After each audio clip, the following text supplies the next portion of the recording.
Hello, hello, hello, everyone.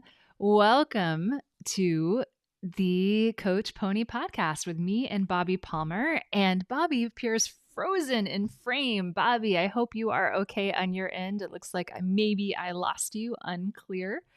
So hopefully you'll come back. But if you are new to the Coach Pony podcast, welcome everyone. Welcome, welcome. I'm Christie Mims, the founder of Coach Pony, and I'm here most of the time with Bobbi Palmer. It looks like maybe I lost her. And she is the founder of Date Like a Grownup. And we like to think of ourselves as your sort of business hug. To help you grow your coaching business in a way that feels ethical and honest and purely you, because people hire you as their coach. They don't hire anyone else. So we need to make sure that you're building a business that really, really, really suits you. And so today we are here to talk about group coaching, though we also love to take questions. And if you are watching us, you can get us to take a question by chatting it in below this video in the YouTube live chat, or you can post a question below any of our YouTube videos or email us at hello@coachpony.com. And we will be more than happy to chat with you. So it looks like Bobbi had a technical issue and I lost her just as we went live, which is always, always a little bit terrifying and scary. But she is going to join us back right now. Bobbi, welcome back. It looks like we lost you, but I'm glad that you're here. Can you say hello? Sorry, my internet just went, you went hello, and my internet went, oh, it's Christie. Okay, I'm okay. Sorry. So I just introduced both of us and told people how they can ask us questions, and we would Cool. love your questions, and introduce the topic today, which is group coaching.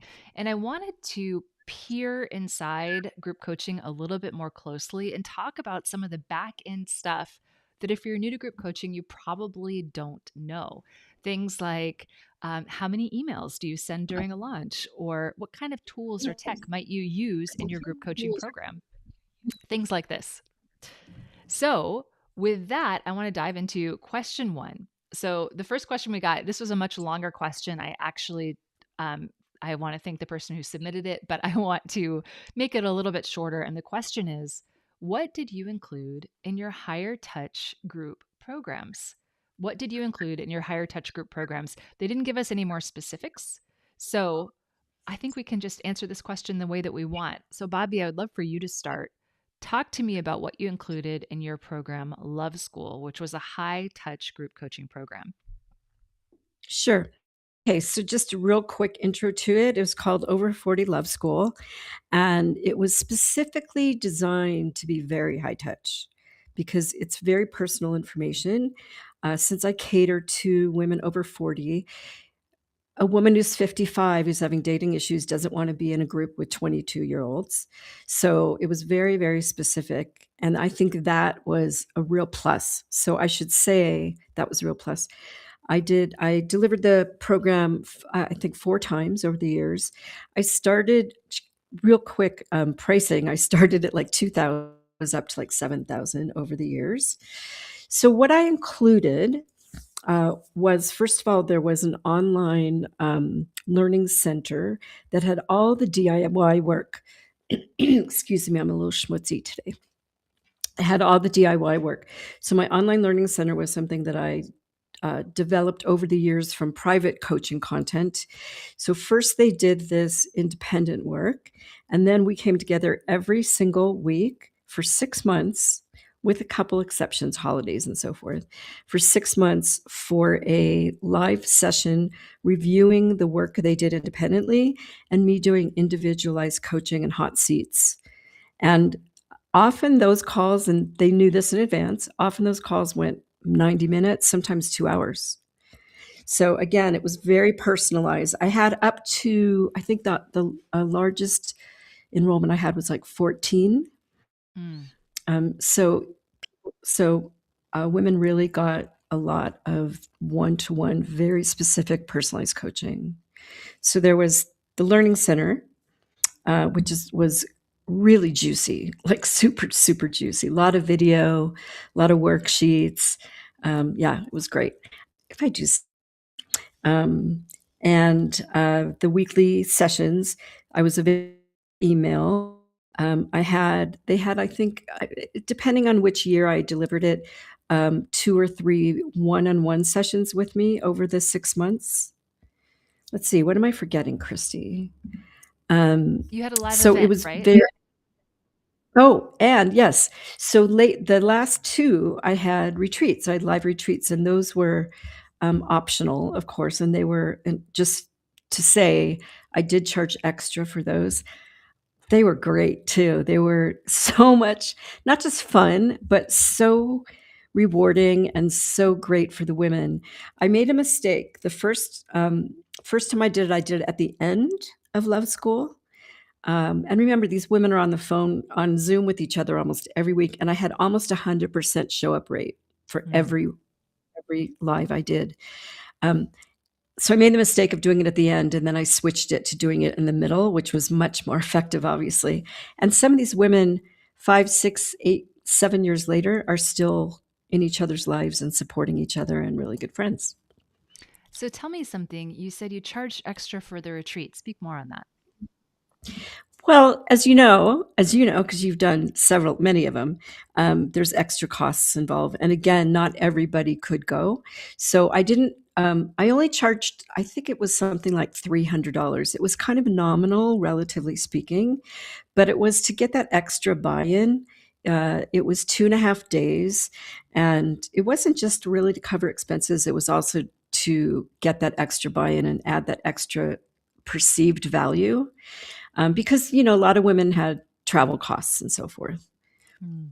So it was sort of included in the price of Love School, the much of the cost, but you added a nominal amount to those who could make it just to kind of cover the additional retreat costs and get their buy-in so they would show up. Right, and 3/4 of them did show up. There were and the ones that didn't, it was all logistical challenges. But we also had a session during the live where we zoomed in everyone, of course.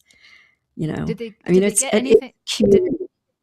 Sorry, I interrupted you. Did they get anything else? I feel like you told me they got some stylist time or something else is also a part of the Love School. Tell me more about that. Yeah, we had. I had guest speakers. That was another thing I included. So I had some guest speakers. I had a stylist that helped them during the retreat, during the live. I had a stylist in there with them also. I had a really good friend who was a great stylist. Happened to have done it at her house one time because it was style in her house, and so we included that. But I also had it was a while ago. I also had like flirting training. We did a lot of experiential work at the retreat, which we try to do during our weekly calls, but always better in person. So we had flirting exercises. We had a man panel. Go ahead. I I'll just stop wanted to talking. No, I just wanted to recap for a second. So, one of the reasons we call this a high touch group program isn't just the price, which at the end was, you said, $7,000 for the final round of Love School, but it's because it had so much time with you, these 90-minute calls almost every week. It had all of the resources and on demand training. It had these live retreats and also some sort of hands on additional things like working with a stylist. And that's what makes it really, really a high touch group program experience. Did Hmm. I get it all, or was there anything else? Yeah, well, I had other guest speakers, which honestly I don't remember them all, but they did add a lot of value. Plus, they would probably get a little sick of me, as you know. But yeah, you got it all, and it was very very successful. It was very Yeah. successful.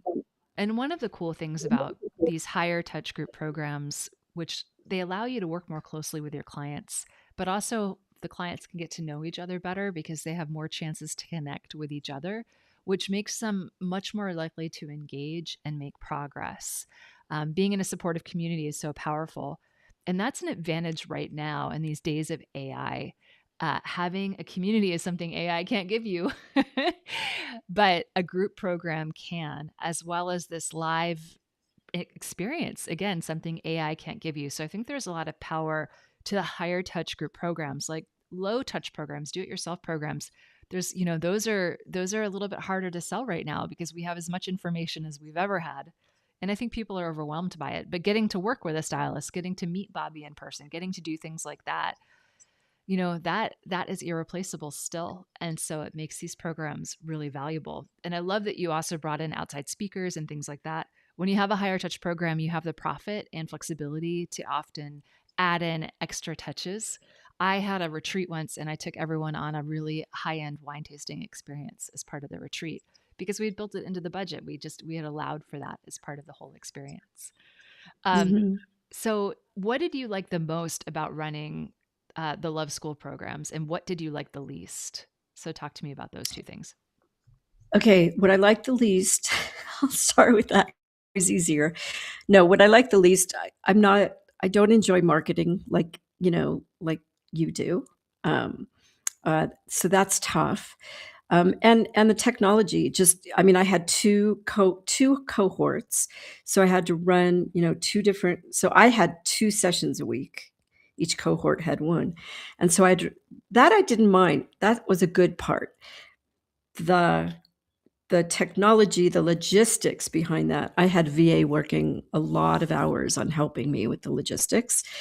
What I liked most was just coaching. I mean, this is the real deal. This is getting in people's faces. This is crying with them. This is really getting to know them. And I love that part of this business. I love the part of being kind of for the time being part of their lives and seeing in their eyes that I'm making a difference.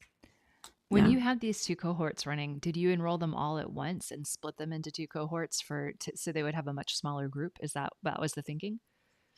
I did. And on the application, I had a very in depth application to join Love School because it was so important for the women to coalesce. And which, by the way, I might say having a niche is so important when it comes to high touch, I think. Like if I had, like I said, if I had this wide group of women and tried to do this intensive work with them, it wouldn't have gone as well at all. They wouldn't have trusted like they did. So I totally forgot your question. Oh, the 2 cohorts.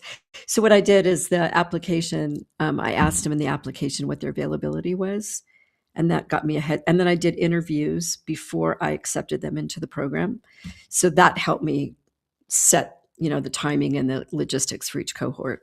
I like that. So, for everyone listening, if you're talking about a higher touch program, you tend to be talking about the actual touch, what people are getting. And that's usually time with you, but it can also be time with other experts, whether that's one on one or group, as well as time with each other.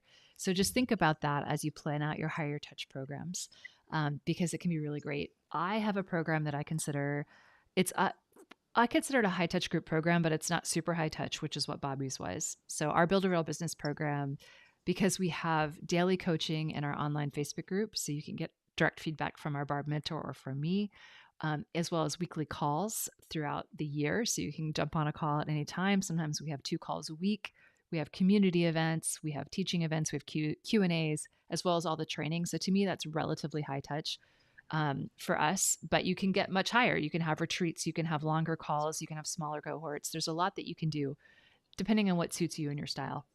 So, but I think that wraps up higher touch for the moment. So let me get into question 2. How many emails do you send to launch a group program? How many emails do you send to launch a group program? I love this question because the answer is a lot. The answer is definitely a lot, more than you think. And the reason is most people don't read all of your emails or even see all of your emails. So you do need to send a lot just to cut through the noise so that they know this launch is happening and they don't miss it. So for us, I'll jump into this question, Bobbi. So usually when we launch a program, there's different launch styles that you can do. We often do a free class as part of any launch. So people can get free training whether they join our program or not, but they can also see me in action and get a flavor for how I teach and what kind of information I teach to see if it's a good fit for them. And so we'll send 3 or 4 emails to invite people to the free training. Then we'll send 3 or 4 reminder emails once they've signed up because I know from experience I'm like this. As soon as I sign up for a free training, I immediately forget when it is. Like instantly, I've forgotten. And then when it comes up, if I don't get that 24-hour reminder, like I always miss it. I need the 24-hour reminder, and I need like the 5-hour reminder, and I need the 15-minute reminder. So I do that. I send several reminders because I think a lot of people are like me.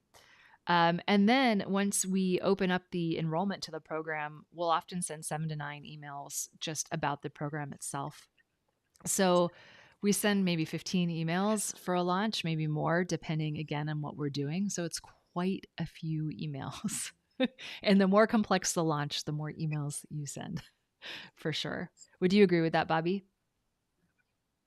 Oh, totally. And I just wanted to say, like, for Love School, instead of doing the free class like you did, um, I did free challenges. But both of those things are designed to get their attention, like you said, so they don't miss the launch emails. So I think having something that fronts your launch, I mean, we consider it when we're creating part of the launch, but having something that gets their attention again, because maybe they're kind of off somewhere for a couple months or something, and then keeps them engaged so that the launch emails get read is really important. Are Yeah. so good. Yeah, it's a way to segment your email list. It's a way to generate so you are only talking to interested people, right? Because if they're interested in the free thing you're offering on that topic, probably they need help and might be interested by your program. It's a way to reinvigorate those people and get them re-engaged because maybe they haven't been paying attention, but this particular topic is really relevant to them. So it's a good way to build connection and, of course, demonstrate your credibility as a coach and build that rapport so they can trust you a little bit and know that your program will be a good fit for them because your personality and teaching style really works. So yeah, just something to keep in mind. But I think the bottom line is you're going to send probably more emails than you think. So if you're only sending 1 or 2 emails, that's not enough. That's really, really not enough. And if you're worried about it, the tip that I always talk about and that you see in our community and in almost everyone's community is include just an opt out on that particular email sequence. So set up an email sequence or a campaign, depending on what email provider you're using. And at the bottom of those particular emails, say, hey, if you don't want to hear about this free class or if you don't want to hear about this program anymore, just click here and you won't hear any more about it. What that does is it will drop them off that particular campaign, but it'll keep them in your email community. So it's not a hard unsubscribe where they're completely out. It's a soft unsubscribe where they just say, hey, listen, I don't want to hear any more about this. And that's totally fine. It gives people that option to stay in the conversation or not.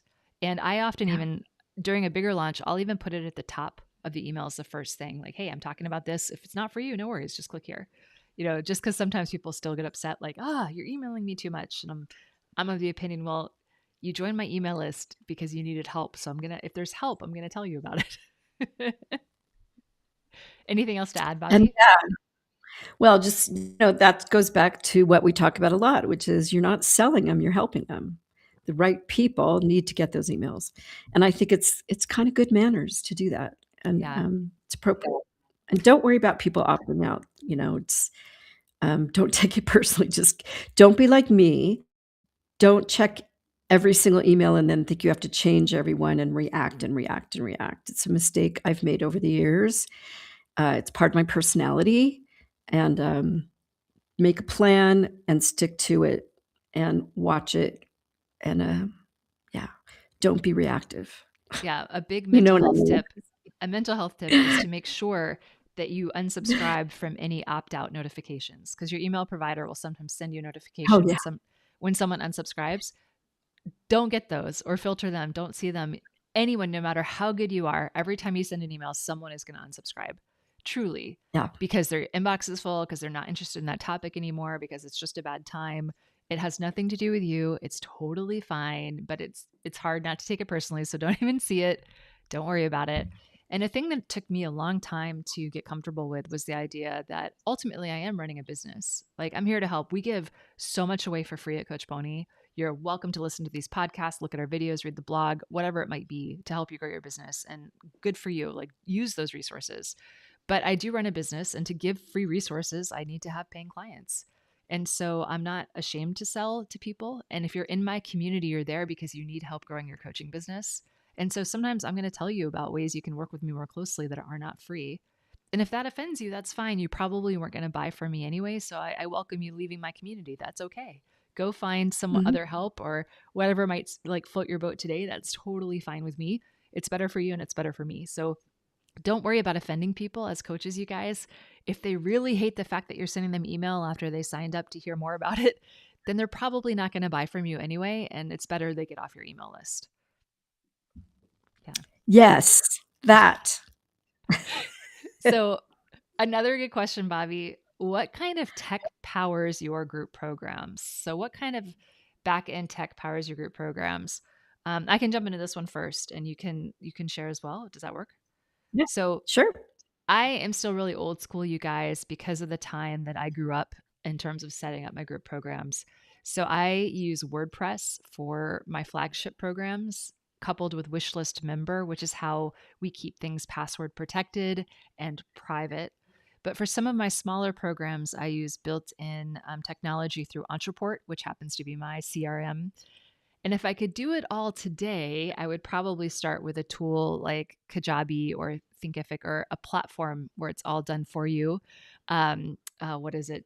Circles, Mighty Networks, one of those, because I have to use a lot of tools together. But what I get with that is flexibility. We can basically do whatever we want because we have total flexibility and control over the platform.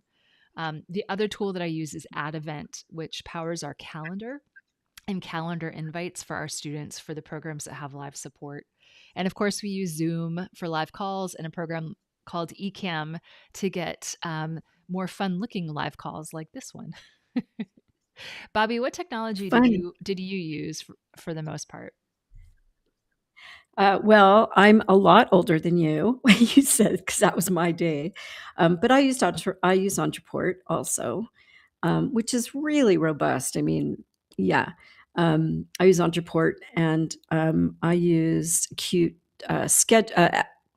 scheduling.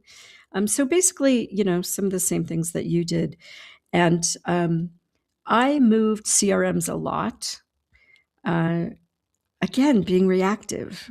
And it was I mean, it's been a lot of years.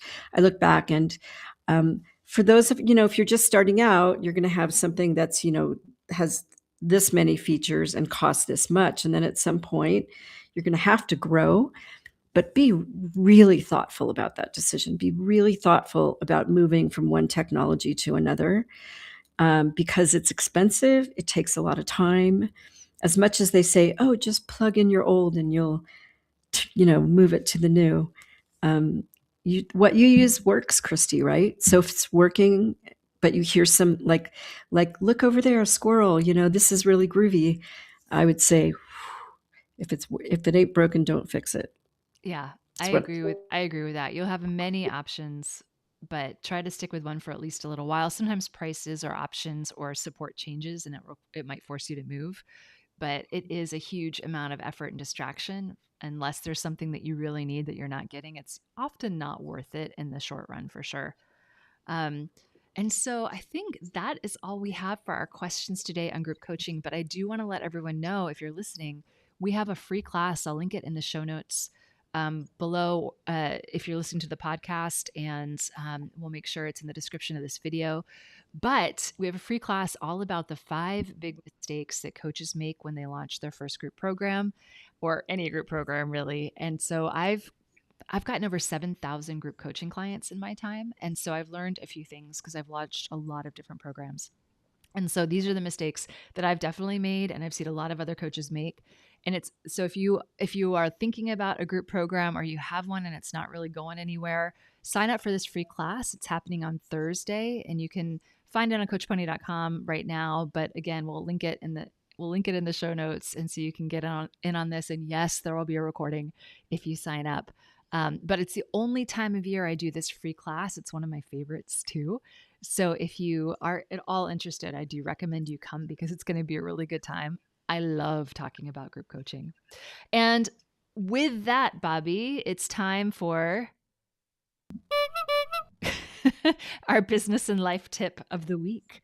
So I get the business tip this week. So my business tip, and this is something I've been talking about with a lot of my Build a Real business students as they advance and become a little bit more like a CEO in their business. but you really need to focus on what is working. Like focus in business is important, but also really understanding what is working from how you're spending your time to where your clients are really coming from.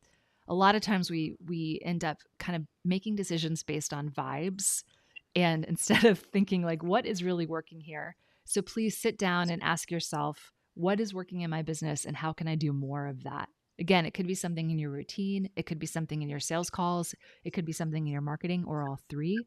But I encourage you to really ask yourself this question every week and every month and try and just do more of the things that are working. And you'll find yourself gaining traction so much more quickly. And Bobbi, what is your life tip for us? My life tip is about cooking. So I'm a really bland chef. My food was really, really bland.